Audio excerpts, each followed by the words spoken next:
Important points to be taken care of. First, May 10 was the day when Nelson Mandela sworn in as the first black head of state, South Africa. It was after years of struggle that his anti-racist party came into power. Until then it was the white people who always headed the seat.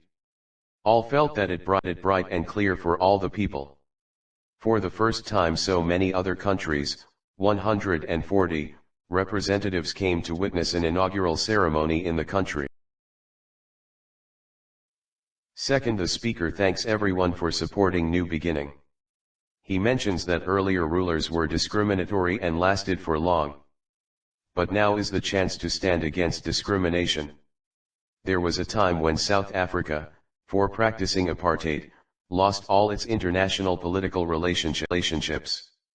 Now, when there is no segregation on the basis of race and gender, other nations are happy to have healthy democratic relationships. But he does not mention any negative comment on whites. By attending the ceremony, everyone has supported a step towards an equal society where every human will be treated fairly. Third, he mentions that after the great struggle they have finally achieved political freedom.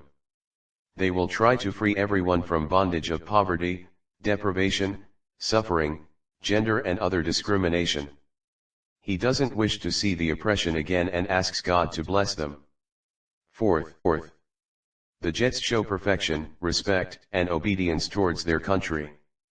The generals, who would have arrested him earlier, show loyalty towards the country by saluting the newly elected president. Fifth, the author remembers the day as the playing of two national anthems of the country, one of the whites and the other, that of the blacks.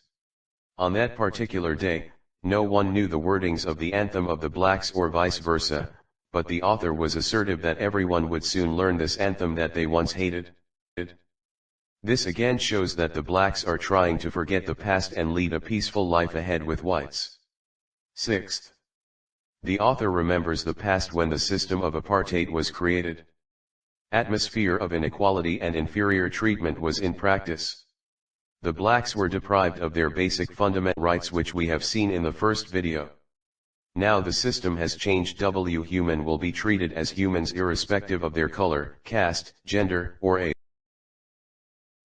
Seventh, the author remembers the freedom fighters. He wants to thank them. He states that he is the outcome of all the freedom fighters and wants to make them proud. Unfortunately, none of them are alive. Eighth, the author states that the oppression policy has put a big scar on the memories of people. On the other hand, it created many strong and courageous people. Though South Africa is abound with minerals and gems, its main strength is its people. Here he gives importance to the people, both white and black. Ninth, the author restates that the strength he got is because of the past heroes who devoted their life for the people of the country. He redefines courage. It didn't mean the absence of fear, but the ability to overcome fear. 10th, the author tells that no one is taught to hate humans on any ground. Hating is to be learned. Loving is a great virtue. So he thinks that we can be taught to love one another. He experienced the human virtues even in the guards when he was in the prison. In short, man's goodness can't be hidden. 11th, according to the author, every human being has its responsibility towards the family and as well as the society. Fulfilling them depends on their personal ability. But sometimes when external forces like police, politics, or prison comes, we become helpless. Earlier, the man who would stand for the human being was arrested and punished. He too chose to be for his people later on and was accepted by many people. 12th, the author tells about his personal life. He did not have planned to stand against apartheid in his childhood. He is telling about his childhood freedom to walk, to talk, to swim, to cook, to ride, etc. But the illusion of freedom shattered when he became an adult. He could not study at night or earning or marrying. Then it dawned on him to stand against the system. 13th Nelson Mandela joined the African National Congress, ANC, when he realized the basic rights were snatched away for all those who looked like him. It was this fire that changed the author completely as a man, from being scared to brave, a lawyer to the one breaking the law, a family man to a man without a home, and a lively man into being a monk. He thinks that the freedom cannot be divided. And if it is taken away from one, is taken away from all. A law is not just if it is not common for all. In these paragraphs he opposes the whites for discriminating. But he is not opposing them completely. 14th. He mentions that the oppressed and the oppressor must be free from hatred, prejudice, and narrow-mindedness. Thus, both should be human first. On this way, the lesson ends with a very positive note. Summary in a nutshell. This inspiring chapter is an extract from the autobiography of well-known black leader, Nelson Mandela, the first black president of South Africa. It begins with the description of their inaugural ceremony, which took place on the 10th of May 1994, where the entire nation along with many international leaders embraced the victory of a newly and fairly elected government. In the ceremony there were speeches by the president and the two deputy presidents, followed by an impressive air show of fighter jets and helicopters. Long ago, in the first decade of the 20th century, white supremacy introduced the system of apartheid and made life a living hell for the dark-skinned population. Because of that, there was a rise to one of the most inhumane societies of the world. Many people had struggled and sacrificed for basic human rights. The author expresses his desire to thank all those freedom fighters who couldn't live to see this autumn day. He also mentions that he is the outcome of all the He mentions that South Africa was abound with mineral. He referred to the citizens as the greatest asset of the country. It is these people he gathered his courage from. Mandela believes that courageous is not the man who is fearless, but the man who has overcome fear. He also reveals the two responsibilities every human has. One is to fulfill his obligation towards the society, and the other is his obligation towards his family. When one is fulfilled, one is overlooked. He became a man of people when he realized that the idea of freedom was an illusion for him and people like him. It was then he joined the African National Congress and fought for his rights till he became the first black president of the nation.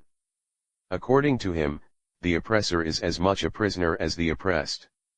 As soon as the former robs the oppressed of their freedom, he, himself, gets robbed of his humanity. Thus, the oppressor too, is not free. Important points to be noted. Nelson Mandela swears in as the first black president of South Africa on May 10, 1994. The swearing-in ceremony took place in the lovely Sandstone Amphitheatre in Pretoria. He addressed the Rainbow Gathering with a zest, telling that never, never, and never again should it be that beautiful land would experience the oppression of one by another. He wished that freedom in Africa should reign. He refers to the army officials who could have caught and put him in jail before, were saluting him to pay respect to the newly born democracy. The respect is not for the person, it is for the country. The two national anthems, one of whites, and one of blacks, were sung at the time of his swearing-in ceremony.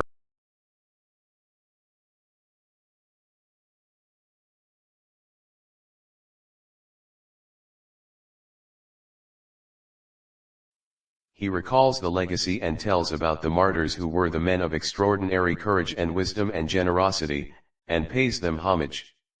The next statement tells his love for his people, both black and white.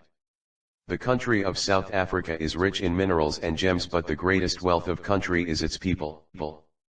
He articulates that no one is born hating another person because of the color of his skin, or his background, or his religion.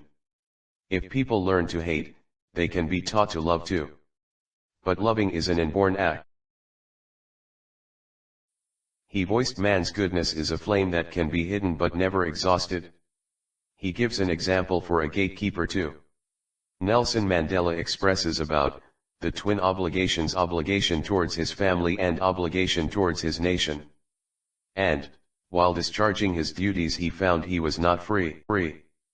Hence, he joined African National Congress, fought for the freedom of his country. He states that the oppressor must be liberated just as surely as the oppressed. Nelson Mandela states that, the oppressor and oppressed are alike robbed of their humanity.